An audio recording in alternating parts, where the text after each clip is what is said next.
Hello YouTube, how are you doing? My name is Studmasterg. If you don't know who I am, and I'm not going to be surprised if you don't know who I am a Protection Paladin main who focuses on pushing high-end Mythic Plus, especially during the end of seasons, because that's when I start to get into it a lot, but Shadowlands has proven to be an exception, since my interest has grown ever since the end of BFA into pushing high-end keys more. Since in BFA I was rank 1 protection Alliance Protection Paladin on my server, and then I swapped to Horde and became like top 9 on the server after hitting over 4K Raider.io score. It still is my my greatest achievement in this game, and I plan to push it even higher this expansion. Either this season or, well, not this season, but this season I am going to push as high as I can, of course, like while I still have the time. But in 9.2, I'm going to be pushing for rank 1 Protection Paladin World. That's like my goal. That's like my goals and aspirations personally as a player, and I'm going to be streaming it along the way the entire way, because I'm going to be getting back into content creation in general, both on Twitch and on my YouTube at twitch.tv/SapMasterG and youtube.com/ whatever. You know, my channel name is SapMasterG, but I don't have a custom URL yet since I don't have enough subs. But let's not waste any more time. Let me just get straight into the full guide. And the guide I'm presenting to you today is a full detailed guide on Necrolord Protection Paladin. Now I'm going to get into basic fundamentals of Necrolord Paladin in general, and then I'm going to specifically explain things that work in protection that will not apply to any other spec, since protection has its own tech that happens to interact with Vanquisher's Hammer, and therefore no other spec can do it. And I'll explain why like later on. So the reason I chose Protection Paladin way back when was because it stuck out to me as my favorite looking spec to play in the game. And then I became like very much so attached to the class simply because Tyrion is my favorite character in the game. And as you can see, you can have the Ashbringer as our Ret Paladin, and Ret Paladin was the first class I played when I came back to the game in Legion from Cataclysm.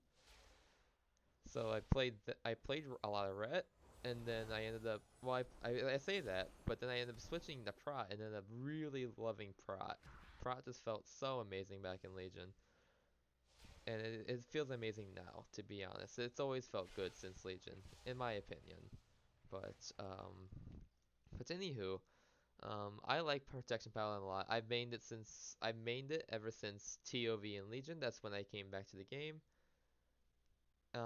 So here are some things. There's some basic fundamentals of a Protection Paladin to keep in mind when you're getting into Paladin in general. We are quite a support more than anything. So what I mean by that is we provide heavy amounts of utility compared to any other spec in the game. Especially as a tank, we provide so much utility like Blessing of Freedom.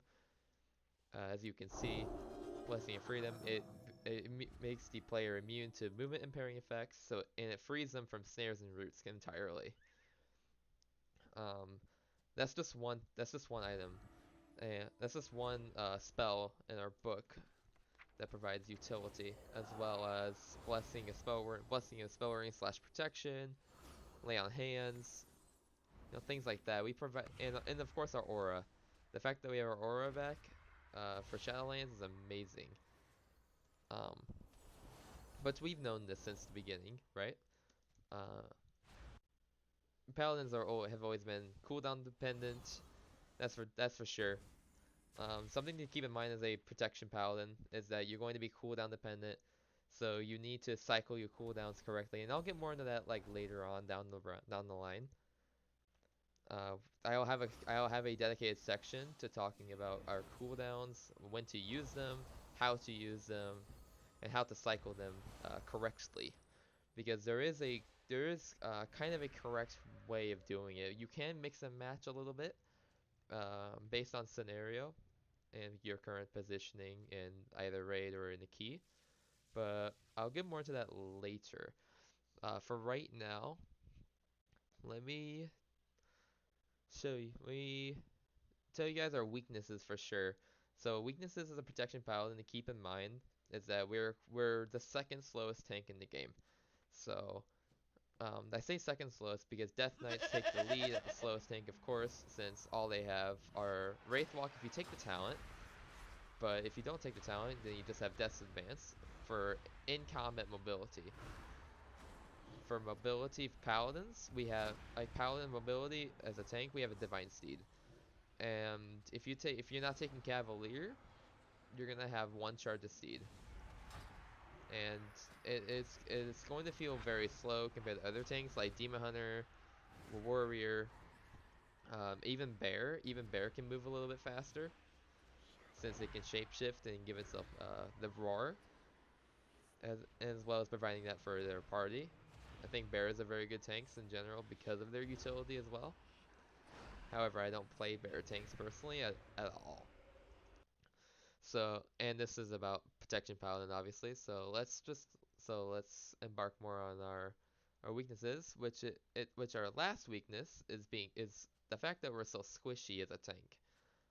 So the reason why paladins are squishy, like why it balances out the way it does, in order for us to not be overpowered, we need to be squishy because paladins have such a high block chance with their shield, as well as incredible amounts of utility and healing for the raid or Mythic Plus team.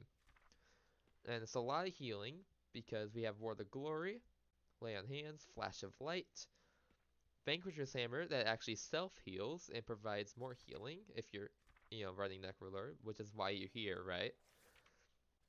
Or maybe you're here just because you want to learn how to play Protection Paladin, which would also apply. Minus the Necrolord information, but I'm going to highly suggest playing either Necrolord or Kyrian, especially for next patch, as they are nerfing Ashen Hollow to the ground. So, other Covenants are going to shine way more than what they already do. And in my opinion, Necrolord already shines pre-nerf. And I'm going to show you guys why later on. So, so here are my talent choices. First of all, when I'm running Mythic Plus, I will typically run Blessed Hammer or Holy Shield. Never run Redoubt. Redoubt is a useless talent. It will never help you in any scenario. Blessed Hammer, I really like Blessed Hammer way more in keys than I do Holy Shield, because Blessed Hammer is a very easy holy power generator. Since you don't have to actually hit anything with it to generate holy power, you can just hit it like watch. See, I'm not even targeting anything. And even if I target him, it doesn't change anything. Since I throw the hammer around me, it's going to give me a holy power, right? Now if I switch the holy shield, I target him, I have to be in melee range to hit him, right? But I mean that's the downside of it, is that you only get 2 charges and you have to be in melee range. However, your block chance is increased and you can also block spells. That's very powerful for keys and for raid. It's the only one that you actually can take for raid, because Blessed Hammer is ultimately useless for raid. Now, for raid, you want to take either First Avenger or Crusader's Judgment, depending on the fight. In Mythic Plus, you will always take First Avenger no matter what, because that shield and the additional 2 targets on Avenger's shield, they give you more absorb shield that you get from your First Avenger in general, and it's going to be doing a ton more DPS than what you already do. This talent is the reason that we can actually do damage and hold AoE threat, along with Blessed Hammer. Blessed Hammer helps significantly with AoE threat. Now this is all preference right here. I would not recommend Repentance under any circumstance in PvE content. PvP, on the other hand, could be very useful if used correctly. Now, but this is a guide focused for PvE content, just to make that clear. I'm not making anything for PvP, at least quite yet, as I haven't tried PvP yet. However, I prefer Blinding Light because it's an AoE CC and it works as an interrupt. And the reason it works as an interrupt is because it disorients the enemy temporarily, and upon taking non-holy damage, it will just break. And it's not the kind of CC where it will disable or get rid of dots on the enemy. So if you hit it while they have like Warlock, like Affliction dots, it won't get rid of them and stop their DPS. The damage will still tick, therefore it will just instantly break. However, it's still a very useful tool for use for a good interrupt, or it's a good stun, or not a good stun, but it's also a good kiting tool as well when you're coordinated in a group and you need to use Blinding Light to get away. It's very handy for those kinds of situations when you're running away. It's like let's say that these mobs are chasing me, right? I'm attacking it. I Blinding Light, I steed, I run away. Or I steed, Blinding Light, run away. Either or works. Um, so this right here, this tree right here is very subjective to your playstyle because a lot of players like most protection paladins will take Cavalier because they like the extra mobility. I actually don't care about mobility as much as I care about my utility because that's what protection paladins are about, is our utility. So the stronger that we become in our utility and utilize it more, the better off we're going to be, and the better results we're going to get in our endeavors. That includes Braid and Mythic Plus, because not only is Blessing of Spellwarding amazing, it's also a shorter cooldown than Blessing of Protection by 2 whole minutes, and it is very underutilized because Protection Paladins are the only ones who can actually take this talent. This talent is not available to Retribution or Holy. Keep that in mind because I feel like people barely ever take this. However, it is the most amazing spell because it works with so many things in Mythic Plus. You won't believe what it works with, to be honest. It works with bursting, like it prevents stacks, it prevents damage done.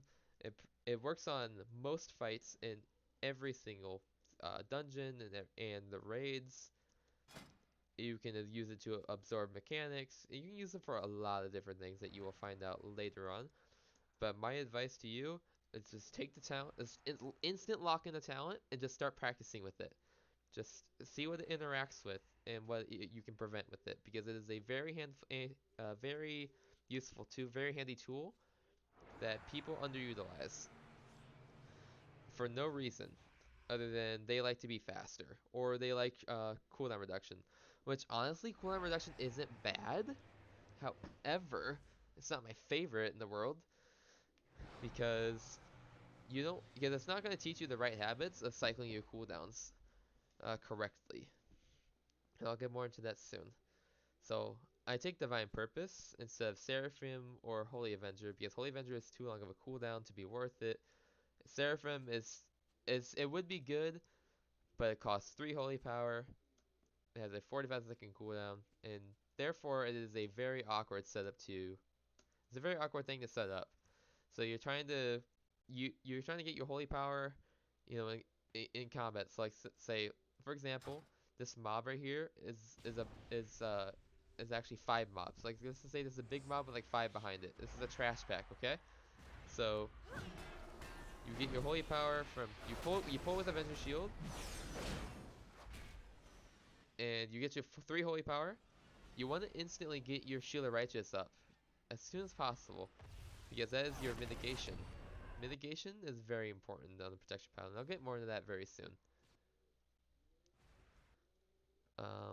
So what I'm trying to say is it's very awkward to spend your holy power on Seraphim right away instead of your mitigation because you're going to be even more squishy, and those stats are not going to be enough to save you compared to having raw armor from your Shield of Righteous or a flat out heal from your World of Glory. World of Glory is going to take priority over Shield of Righteous in bursty situations where armor will not save you. So next talent down below, level 45, you're going to want to take Hand of Protector all the time. Unless you are running a composition where you have no snares, no roots, no anything. Where you are your only source of peel. In which case you can take Consecrated Ground, but you want to typically avoid this talent because it is a trap. The reason why it's a trap is because you think it's useful since it's larger, it's gonna hit more mobs, right? You think it's gonna hit more mobs, but it's really not gonna hit more mobs because they're all gonna stand in one spot anyway. With how you're gonna pull as a paladin, and I'll show you guys a good example on how to pull, or I'll not show you an example, but I'll explain how to pull later on in the guide. But anyways, you want to take Hand Protector because it takes away it takes away the restrictions of using Word of Glory on anybody else, which is the missing health thing. So target's missing health only works on you unless you take Hand of Protector. Hand of Protector is what I feel like it's underutilized as a talent because what Hand of Protector used to be back in the day was a different ability. So what we used to have was Lighted Protector instead of Word of Glory. Lighted Protector was just a flat cooldown of a heal. It was like 14 seconds cooldown, and if you took Hand of Protector, not only did you have the ability to heal other people, but it reduced the cooldown by 2 whole seconds. So a lot of people would take Hand of Protector just for the sake of having shorter cooldown, which would work. But I always personally took it because of the heal it gives to not only to yourself but to the group. Now, for the last talent, you can choose between two of them, Righteous Protector and Final Stand. I personally prefer Final Stand in all situations except for Raid, because Final Stand provides that because if you read the talent Final Stand, you cast Divine Shield and everything within 15 yards is taunted during Divine Shield. So you don't have to use taunt on everything when you're using Divine Shield. It does it for you. And it's a pulsing AoE taunt. That's what it basically is. It's like that. It's like that Azerite essence from last expansion where you would use it and it would AoE taunt. Except this time it's not an act. It's the only active part is just pressing Divine Shield on a 5-minute cooldown and it taunts everything around you. Now the reason it's so good is because Divine Shield, of course, is a complete immunity. So normally you would lose all threat using Divine Shield. However, since you're taunting everything around you, you have constant threat of everything and you're immune at the same time. You can never go wrong with being immune to damage as a tank. It is, in my opinion, either underutilized or not utilized correctly. So, oh, and another thing about spell warding is that it doesn't drop your threat as a tank. You can use it on yourself, be completely immune to magic effects, and then still hold aggro. Unless what you're fighting is a complete caster only mob. Then in that case, the mob will cast on another target, and you don't want that. So you'll never use it in those situations, but everything else is fine. Now for my legendary that I like to use, as Necrolord Paladin, you're gonna want to go for the Covenant legendary. That gives you an extra charge of Vanquisher's Hammer. Now, the main reason for this is because of how useful Vanquisher's Hammer really is in our kit.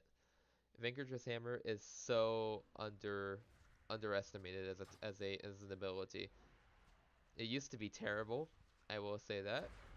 I never played Paladin back in season 1, or not Paladin, but I never played Necrolord Paladin back in season 1. I was Kyrian and Venthyr myself. But since they've made the changes to Necrolord and Paladin in general, and they've buffed it in a lot of ways, along with providing this legendary to our class. This legendary is the best thing that can happen to Protection Paladin, in my opinion, because not only do you generate holy power with Vanquisher's Hammer, but you have an interaction where when you spend a Word of Glory, it will cast Shield of Righteous for you. So when you're in a situation where you're pulling big and you're getting bursted, you need to keep that mitigation up, right?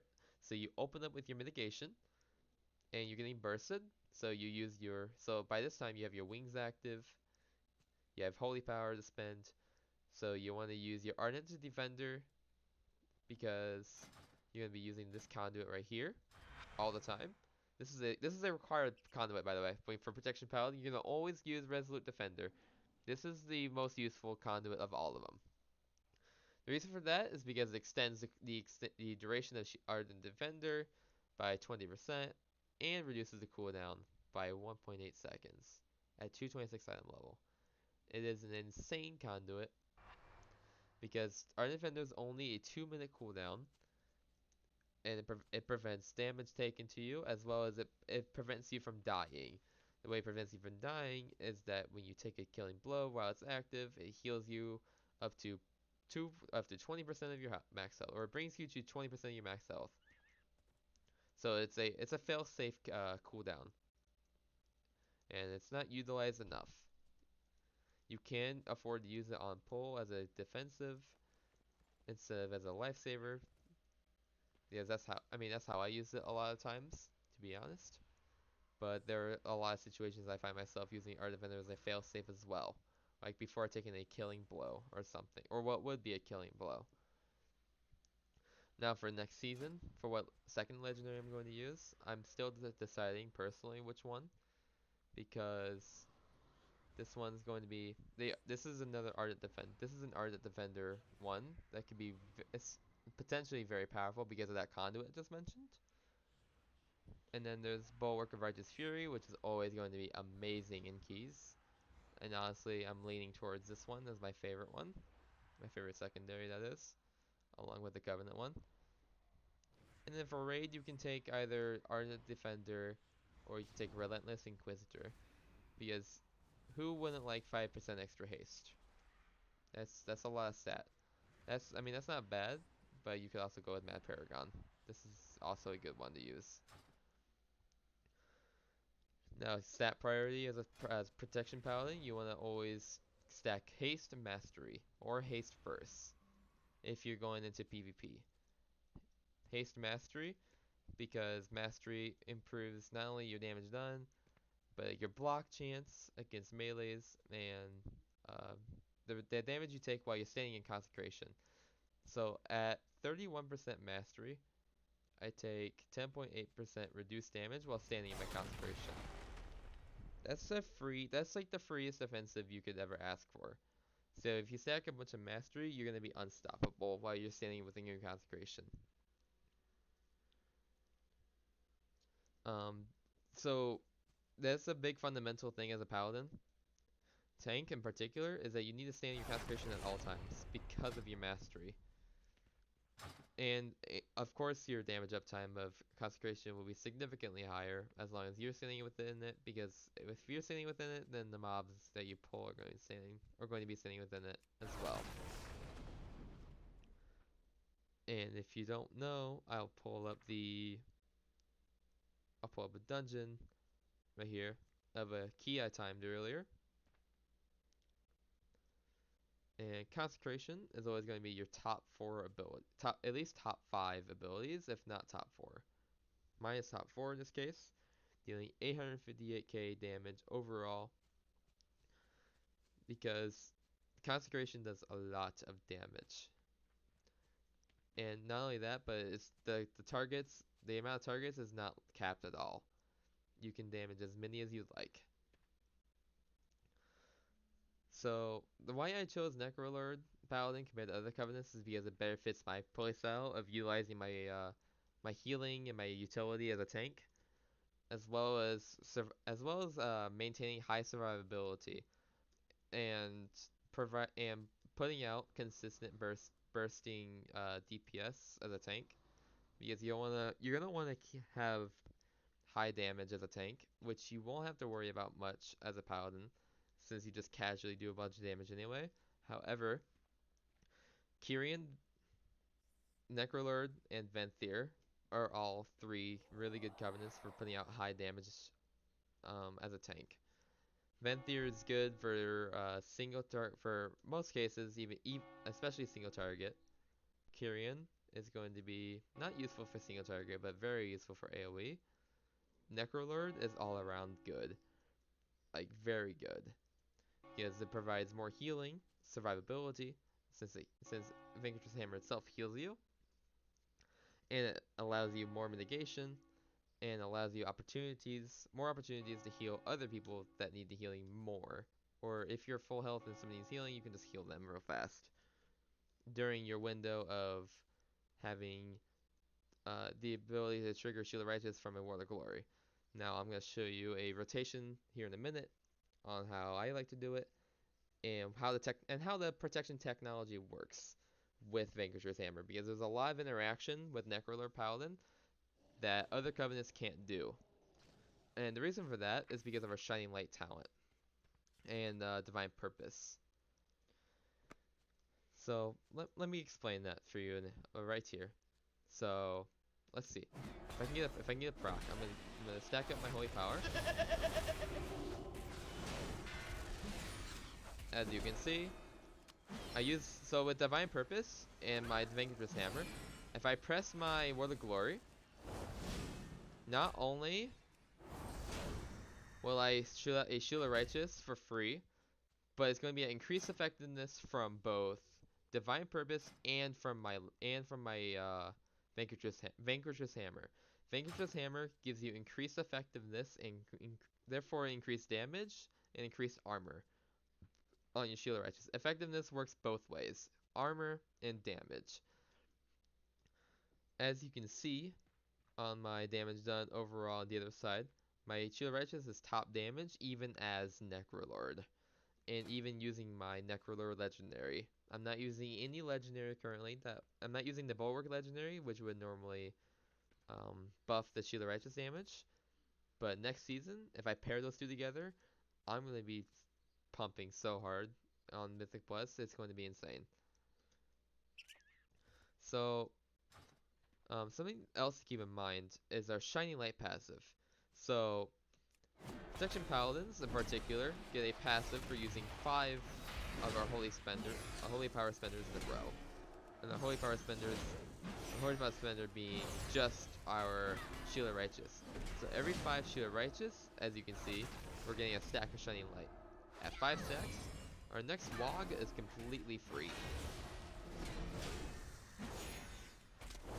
And here's another thing too. As you can see, you want to when you use Divine Purpose procs, when you have stacks of your Vanquisher's Hammer from your legendary in general, or your legendary and your ability, you want to prioritize using your Word of Glory, since Word of Glory is free. And not only that, but it's going to provide you extra healing. So you can use it on either yourself, or you can use it on a person, on a party member that needs healing really bad. Let me show you guys something real quick. If I can get another Divine Purpose proc here, I can show you guys some protection tech. That way you guys can see for yourselves. I'm gonna try and get it really fast because I don't want this guy to go too long. And it's already pretty lengthy, I understand, but bear with me, guys. Okay, so here we go. I have an example, right? So I have Divine Purpose proc and Light Protector. What do you guys think is going to happen first? So what do you guys think will be prioritized? That's right. The Shining Light is going to take priority over your Divine Purpose proc. So if you are in a situation where you need to heal somebody, but you don't want to use your Divine Purpose proc for whatever reason, you're going to you only have anything to worry about, because it's going to always, every single time, it's going to prioritize your Shining Light before your Divine Purpose. And in my opinion, that's really healthy for protection, because using Divine Purpose is very expensive and it's very gambly, right? So Divine Purpose, if you don't have anybody to heal with your Hand of Protector, you can just spend them on Shield of Righteous, no problem. Because spending them on Shield of Righteous will get you your Shining Light stacks. So here's the thing about Vanquisher's Hammer that you guys need to keep in mind that not a lot of people know about. And I certainly didn't know about this going into it either. The only reason I found out was because I practiced a lot. And it was like one of the first things I noticed. So, let me show you guys something. When I get 3 Holy Power, I press Vanquisher's Hammer.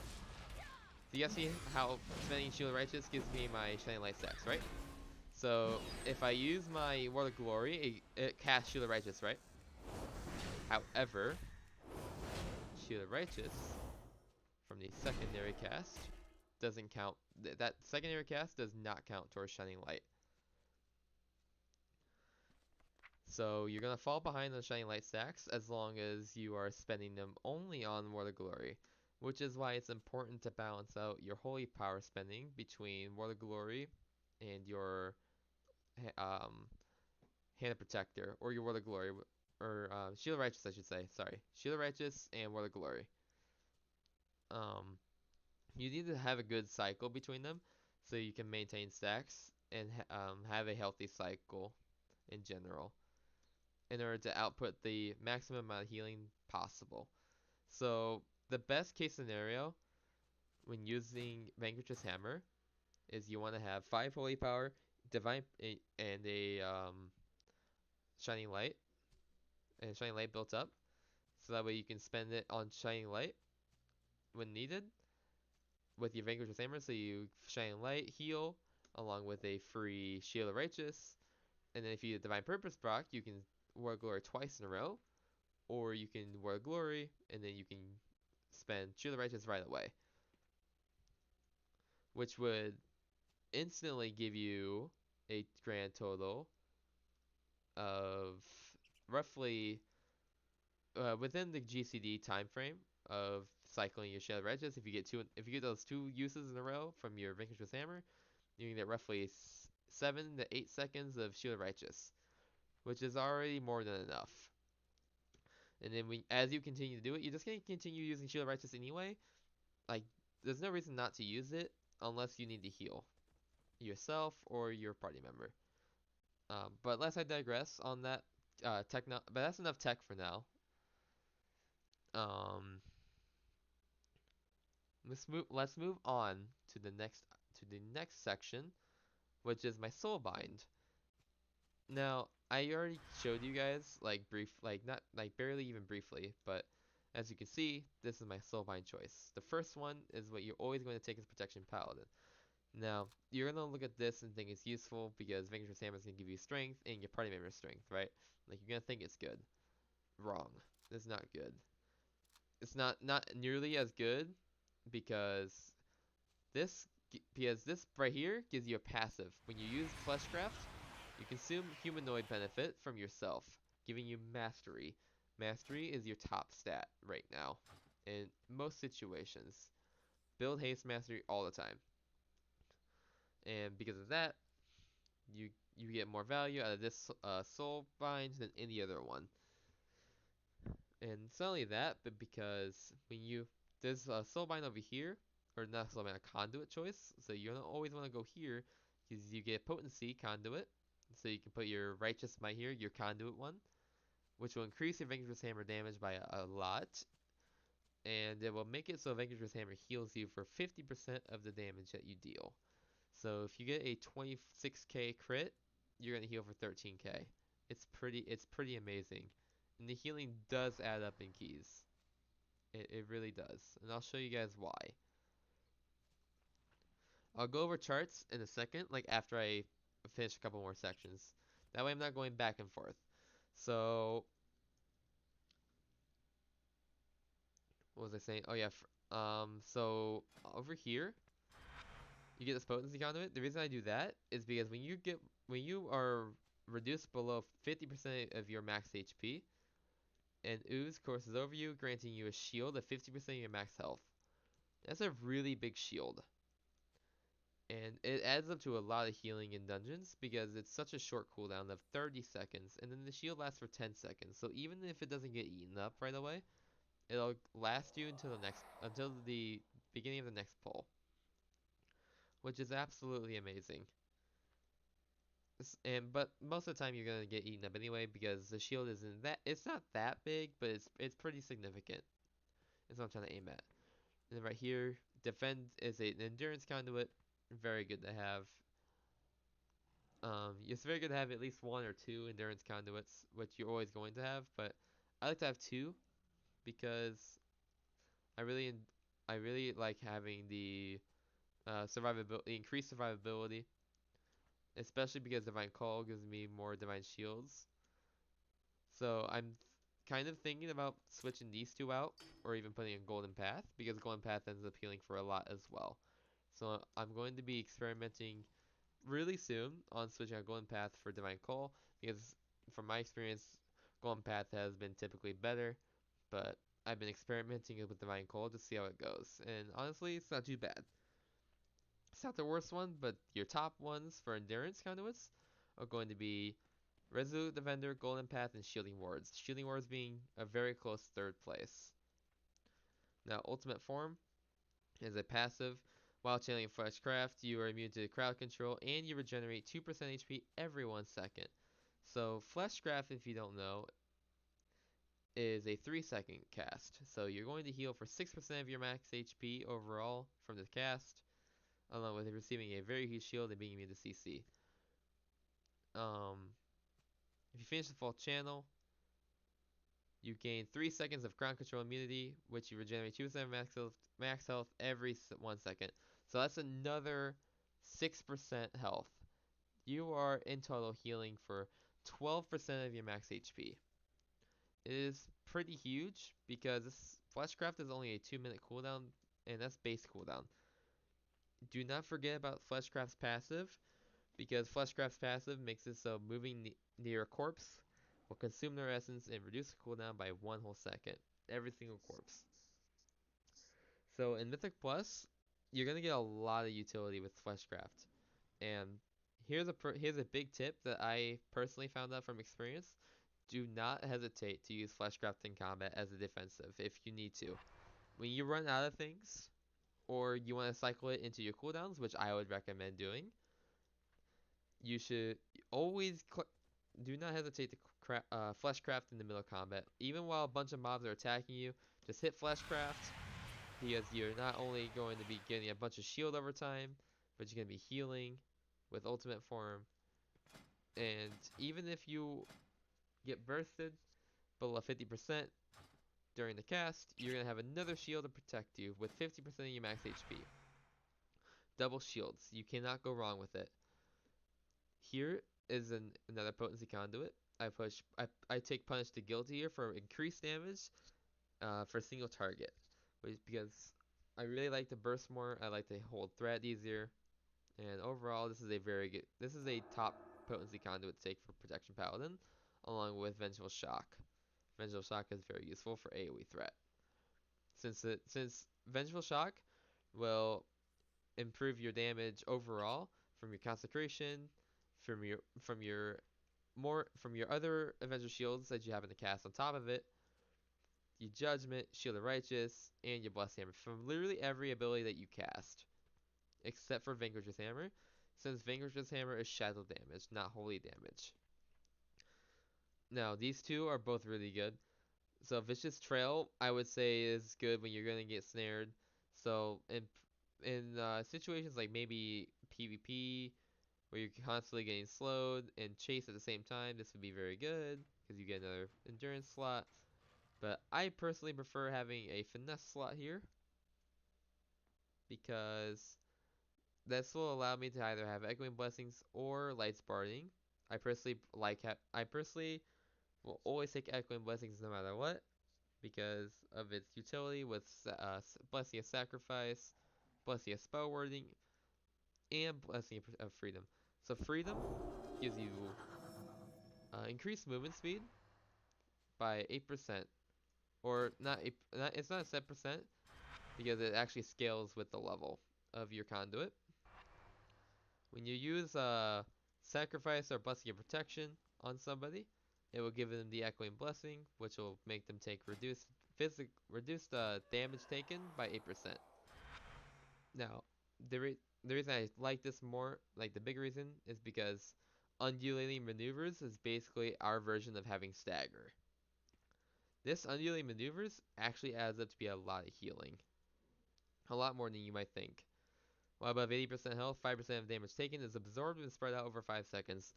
That's literally, like, it's a weaker version. It's weaker, obviously, but it's Stagger. It's Stagger for us. It's a very, very underestimated passive to have. Kevin Zeus. This became a meme on my stream, or with a friend of mine, because we ended up joking about it. Like, oh man, Kevin Zoozling's going ham, dude.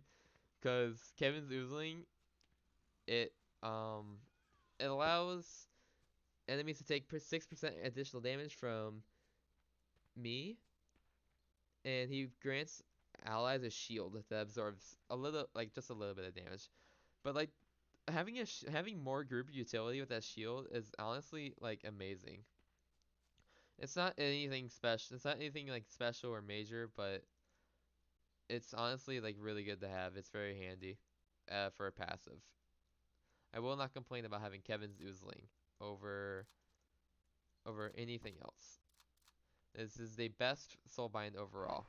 Now, let me show you guys the numbers of that actually. So here is my healing done from a plus 15 the other side that I timed earlier today.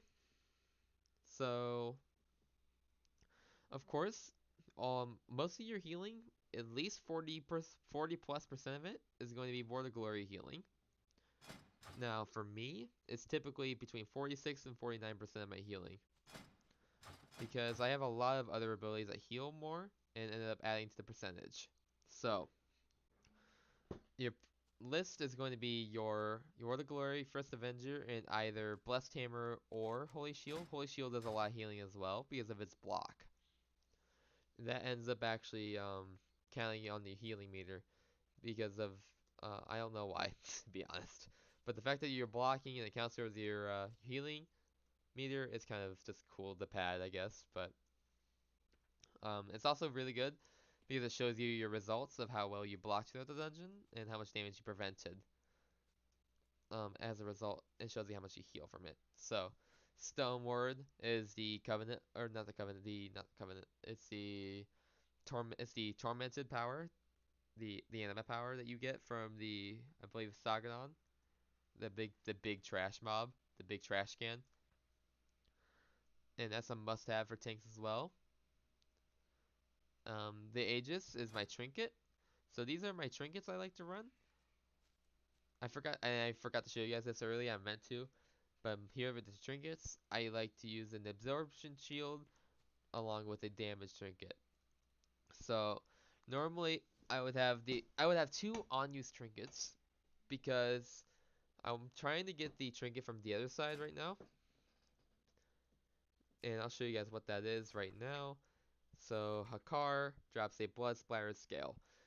This deals a bunch of damage to all nearby enemies and gives yourself a giant shield from each of the enemies. Up to 5 enemies, it gives you higher damage and bigger shield based on the amount of enemies, up to 5 on a 2-minute cooldown. So it's a very efficient cooldown because it's 2 minutes and it does damage, and it's just overall our best trinket along with Andalhide's Aegis from the raid. This is from the raid, by the way, from the 9. I believe it's from the 9. I'll show you right now from raids, things of domination, the 9. Yep, right here. You're gonna want to get this. You can either run one or the other, or you can run both. Me right now, I'm running one or the other because I don't have both on this character, unfortunately. However, it's working out my favor because File of Putrefaction is a very, very good trinket to have in Protection Paladin because it increases our damage overall and it procs off of Consecration. So maybe you won't like the fact that you can't control on which target it goes on because of Consecration, but in my opinion, it's better because you can always have 100% uptime on your File Putrefaction when you're in combat. And even if you don't spread it to other enemies, you'll be sacking it up to 3 times on one enemy, which will increase the damage, but not refresh the duration, as you can see from the description. Now, the awesome thing about the Aegis Trinket is that it's a minute 30 cooldown. So typically, you can use both of that and Art Defender at the same time for a massive defensive. So 20% increased damage or reduced damage taken, as well as a failsafe, and then you reduce damage by up to a certain amount of damage for 8 seconds, If the Aegis absorbs 21k damage, it becomes overcharged and it deals damage to nearby enemies as it expires. So, and never about trinkets. Let me show you guys how to pull, right? So, for example, set focus to this target, and honestly, real quick, let me show you something real quick. Or let me change something really fast. So focus frame is very important. You need to have a focus frame. It helps a lot when you're knowing which target to interrupt instead of just playing a guessing game, right? So let's say that these two dummies are my priority targets for Adventure Shield because they have casts. And let's say they can both be silenced and interrupted. So I'm going to approach the group at one side. So let's just say I'm right here. I'm coming in through this gate through this doorway. I'm about to pull them. I'm gonna try and pull either the farthest away mob with the Avenger Shield, or I'm gonna pull the closest mob. That way it doesn't bounce to another group. So I'm gonna press Shield here. I'm gonna press Blessed Hammer twice. Use my Avenger Shield on proc. That way I silence him, and then I can interrupt him. And now I've just silenced two enemies and interrupted one of them. That is huge amounts of CC. Also, I don't know what's happening here with this. No, I don't want this. Never. I didn't know that was a thing. But anyway, so who to focus on for big pulls are your interruptible mobs. So you want to have one set to your focus and one set to your main target. That way you can alternate, right? Between interrupting him as your main target. So like rebuke him, you can rebuke one and shield the other sort of thing. Or you can shield one and then you can cycle your interrupts on the same target, whatever you need to do. Just always have a backup target as your focus for another interruptible target, because the biggest utility in Mythic Plus for Paladin, like people look at, are your interrupts. And that's a very big thing I will personally acknowledge as a protection Paladin main. Is the fact that we have is the fact that we have infinite interrupts, pretty much. And it's even better when you're on Kyrian because, well, it's a 60-second cooldown that constantly casts your shield when you're using the legendary. But I'm not using Kyrian personally. I don't want to use it anymore. I'm gonna use Necrolord, and I'm showing you why. But anyway, that's how you pull big. That's how you pull big. That's how you start pulling big mobs. Now, how to survive in these big pulls is you use your Avenger Shield on cooldown. Like every single time that you proc it, even if you're not going to interrupt something, you need to keep cycling and using it, as well as maintaining your SOTR. However, when you're pulling at least 8 mobs, between 8 and 15 mobs, you're gonna get bursted really hard. So you need to be ready to kite. Therefore, you're gonna want to approach the fight either on a mount.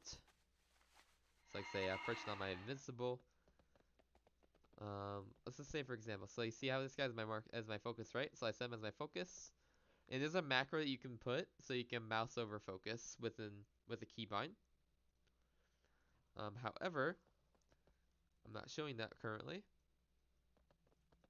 I can go into that another time with like macros or something. Maybe if you guys want. Let me know in the comments below if you guys want that. But this is how you did pull, right? So you have one on your focus, one on your target. So you have your main target right here. You pull this, and let's just say you're chain pulling. So you taunt this guy, you judgment him, and then you pull, and then you have your hunter misdirect this guy or these packs or something, whatever. So you put your consecration down right here. Oh, rip, rip bozo.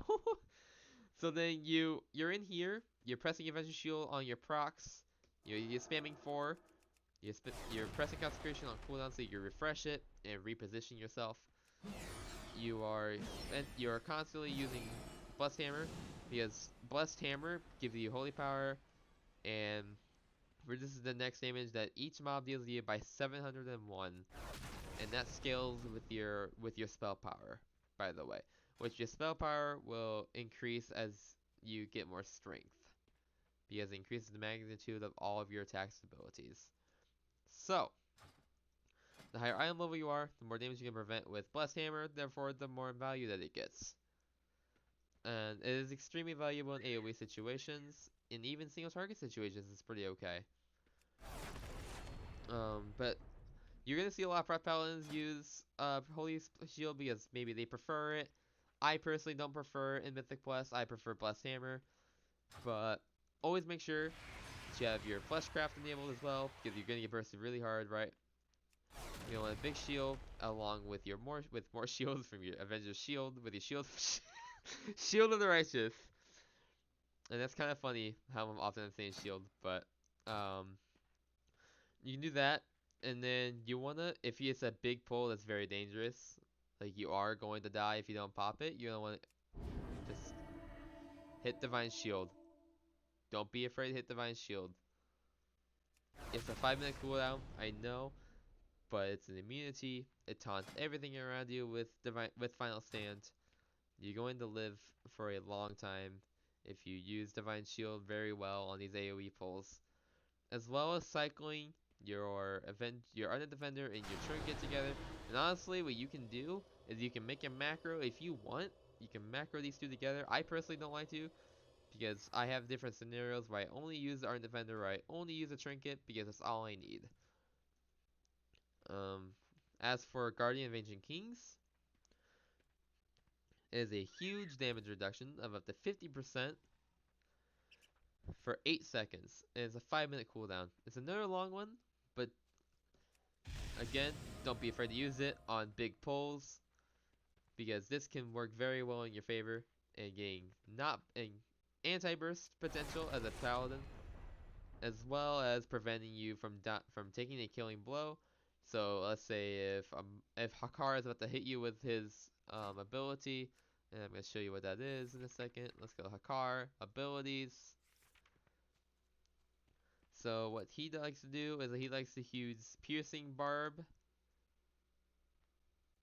and that does physical and shadow damage, which is which on high tyrannical keys is a lot of damage. And you're not going to be able to block shadow damage very well, except for using defensives, Blessed Hammer, and then you can block the physical part very well with your Ardent Defender. Or not Ardent Defender, your Shield of Righteous. But you're going to want to cycle your cooldowns in the sense of prioritizing Fleshcraft first. So Fleshcraft, you can cast it in combat, it's fine, as I said before. And then on your second rotation, either just your Trinket, or you can do your Trinket with your Ardent Defender if you think you're going to take a killing possibly take a killing blow or more damage than what you like to. So you need that huge damage reduction added up with your Trinket damage reduction of 20% plus the amount of damage. Or you can use 5-minute cooldown to take a huge blow. And by that time, you're either going to have Fleshcraft up, or you're going to have Wings up. Well, here's what you actually want to do. So you're gonna Wings on pull every single time, unless you desperately need Wings as a defensive. So I offensively use Wings quite often. However, Wings is a huge defensive because it increases your crit strike and your healing by 20%. So it increases your raw numbers and increases your crit chance. So you're gonna double your healing quite a bit during Wings as a paladin, especially as a protection paladin, because Wings will amp up your damage from your Shield of Righteous, holding more threat, as well as your Word of Glory, giving you more healing. Now, next step, or is that it? That might honestly cycling your cooldowns is very important on the paladin, right? But that's pretty much it for how to play a paladin, like how to pull. I've gone over how to pull AoE, how to survive, and how to cycle your cooldowns correctly in order to survive. But I haven't gone over how to kite. So how to kite, if you're taking Consecrated Ground, drop this behind you. Just run and keep dropping it, like so. And you don't want to just run in a straight line. You don't want to be creative with your pulls. So let's just say I pull all these mobs. So here, let me Oh shoot. Let me get something. Maybe try and form a party. I have an idea. I have an idea. I have an idea. Let me show you guys something really fast. So, I'm gonna set markers and I'm gonna show you guys visually how to kite. So, green is where we're gonna drop our consecration.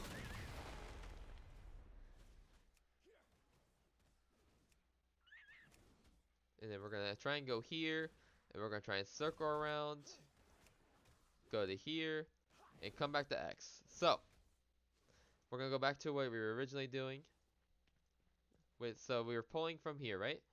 I have my focus target here. So you're pulling this, spamming this, shield righteous, press your wings. You can use judgment on this one, and hammer wrath is on cooldown obviously, but you can hammer wrath this guy, shield the other ones, and then you can drop your things right here, spend your cooldowns, or not spend your cooldowns, but spend your holy power. As you can see, a lot of damage already. I've already done a lot of damage with Shield of Righteous, and I didn't even use any of my charges since I'm not actually in combat with these things coming up to me. Otherwise, I would have had way more holy power. Therefore, I would have actually been able to use my charges to do a lot more damage and a lot more healing. So, drop Consecration here. You're of course interrupting your caster mobs as you're kiting them in, because you wanna always Avenger Shield your caster mobs as you're kiting them. Otherwise, your DPS is not going to be able to hit them, and you're not going to be able to cleave along with your melee mobs. So, you're right here, you're kiting. Let's say your Fleshcraft runs out, right? So you freedom yourself, you have increased movement speed. You can do this first, but I would recommend not doing it first. And I'm just doing that so you guys can see Echoing Freedom. But you have Consecration, and let's say you're on Hand Protector, this will be perfectly fine. You don't have to worry about that, about kiting with Consecrated Ground, because it's not necessary, and I'll show you guys why. So, Consecration, see the way. So you're going to drop your Consecration as you're going. You're going to want to hit this on your way, because it's free Holy Power, which gives you more mitigation on your way, in case you do get sniped, or you get hit by a melee mob. So you're going to have constant slows from your team. And this may not be the best example because it's such a short place, or short distance between Moon and Skull. But you're gonna want to move in a pattern where you're going around in this kind of like a formation. So you're running right here, Consecration, hammer, hammer, Consecration, shield. You're always using Avenger Shield as you're doing it too, because you're gonna want to keep your caster mouth silenced, as well as keeping your threat. So you're gonna kind of move like this. You're gonna want to seed right here. Keep dropping your stuff. Rinse and repeat. This is how you keep AoE threat, as well as keeping yourself alive. This is a very important technology to know as a tank, because you're gonna want to learn kiting for higher level keys. The higher you go, the harder the stuff's going to hit indefinitely. And on top of that, you're just eventually not going to be able to take any hits whatsoever as a tank, up to a certain point, without cooldowns, especially the protection paladin. So you're gonna want to get in the habit of intermittently going in the melee range with cooldowns and getting out when you need to.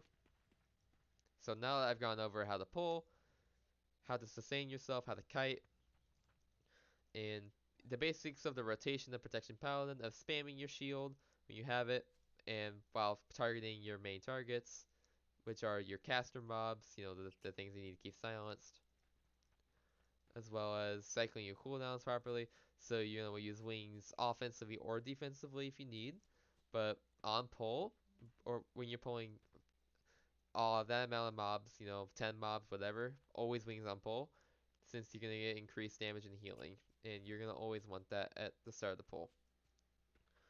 So when wings expires, your fleshcraft will be gone as well, since you're going to want a fleshcraft before it, since it's a little more suboptimal to preemptively fleshcraft rather than doing it in combat. So your fleshcraft's gone, your wings are gone. Now what do? You have all these mobs still, they're still alive. You use Aegis, Art of Defender. If you need to use both, you can, or you can use one or the other. Aegis is a very powerful trinket for that, to where you can just use it on its own. And then after that, if you still need to go in and give your DPS more uptime, like staying still instead of kiting, running away, you can Guardian of Ancient Kings, or if you're about to take a giant hit that is unavoidable by kiting, you Guardian of Ancient Kings, or you bubble. Honestly, you don't want to bubble when the mobs are almost dead. You want to use bubble on a whole separate pool entirely, actually. You don't want your bubble to be cycled in with your main cooldowns. You want your bubble to be its own thing. So what I mean by that is after you get done with the pull using Guardian and all your other stuff, you want to go into the pull with Divine Shield still available to use. That way you can pull everything again and you can rinse and repeat with just Divine Shield. So when things get grim, after you use your Vanquisher's Hammer procs, you use your secondaries, you get 4 abilities total. Or you get 4 Empowered War of Glories total when you use two charges in a row. Since the legendary not only provides you an extra charge, but an additional cast. As you can see, bam. 4 of these, 4 War of Glories will give me Shield of Righteous. So now I've gone over how to cycle your cooldowns, how they work, and I've also gone over legitimate reasonings as to why you should do it. If you guys have any more questions regarding cooldowns, regarding anything else Protection Paladin, I will be checking comments very regularly, and I'll be trying to answer you guys' questions as much as I can, because I know that everybody. I'm sure there's a lot of people who have questions. Like maybe I missed something, or or I didn't cover something that may have crossed your mind as a Paladin tank. And I would very much so like to learn what you guys have in mind on this particular class and Covenant choice. And I would like to hear what you guys personally go with for your Covenant choice, as well as whether I've convinced you to join Necrolord or not. Because Necrolord is, of course, not the most popular Covenant along Paladin. However, it is my favorite. For all of the right reasons. But anyway, that's going to conclude my ultimate detailed guide for Protection Necrolord Paladin. I know is a lot to cover in one sitting, and I hope you guys are still with me here at the end of this guide. But I really tried to structure this out better than my last guide, because my last guide I was all over the place and I didn't have anything written down, no script or anything. Whereas this time I actually wrote stuff down and like in a set order of like of what topics to cover and what details to go over. Things that make sense in a normal guide. You know, things that other people do for their guides. Except I did it. I did it I did it with my own like ways of doing it, because I have my own like my own ways of doing it. I have my own character. But anyway, I'm gonna let you guys practice all of this technology that I've shown you, and allow you guys to absorb in all the knowledge I've provided, all the wisdom of Protection Paladin, and I'll be seeing you guys in the next video, and hopefully I'll see you guys live on my stream at twitch.tv/Studmasterg. And if you guys would like, I'm going to drop my Discord link into the description down below, where you guys can join my Twitch Discord for my Twitch channel, my YouTube channel. It's a community I'm building up for just for my viewers, and for people who would like to enjoy my content, and people who enjoy World of Warcraft in general, who want to socialize with one another. I like the idea of having a large scaled community, and I don't have a large scale yet, but I plan to grow in the future, and I already have a Discord set, so I'm going to be posting that real soon into the description. So check the description for that. But anyway, I'll catch you guys later.